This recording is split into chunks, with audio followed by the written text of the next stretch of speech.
আজ বাড়িতে মা বানালো সুজি। তো প্রথমেই দেখো একটা থালার মধ্যে একটু সামান্য পরিমাণে ঘি দিয়ে বেশ সারা থালাটার মধ্যে কিন্তু ঘি মাখিয়ে নিয়েছে।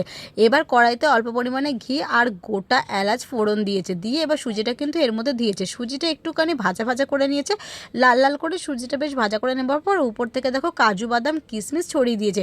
আর ছড়িয়ে তারপরে একটু ভাজা ভাজা করে নিয়েছে আর ভেজে নেবার পর তখন কিন্তু এখানে কাজু বাদাম কিশমিশগুলো পুরো ফুলে উঠেছে। আর একটা বাটির মধ্যে এখানে দেখো একটু কেশর আর দুধ মিশিয়ে রেখে দিয়েছে। তারপর ভাজা ভাজা হয়ে যাবার পর সুজিটা এর উপরে কিন্তু দুধ ঢেলে দিয়েছে। দুধটা আগের থেকে ফুটিয়ে রেখে দিয়েছিল, বেশ পরিমাণে দুধ দিয়ে তারপরে উপর থেকে দেখো স্বাদ মতন চিনি দিয়েছে। চিনিটা একটু অল্পই দেবে, কারণ সুজিতে বেশি চিনি ভালো লাগে না। তার উপর থেকে যেই দুধটা ভিজিয়ে রেখেছিল দুধ আর কেশর, সেটাও দিয়ে নাড়াচাড়া করে নামিয়ে নিলেই রেডি হয়ে গেল সুজি। তারপরে কিন্তু মা এটা খুব সুন্দর করে বরফির সাইজে কেটেছিল, খেতে কিন্তু দারুণ হয়েছিল। আর মুখে যখন কাজু কিশমিশটা পড়ছিল তখন কিন্তু আরোই ভালো লাগলো। তোমাদের কেমন লাগলো জানিয়ে, ভালো লাগলে ফলো করো।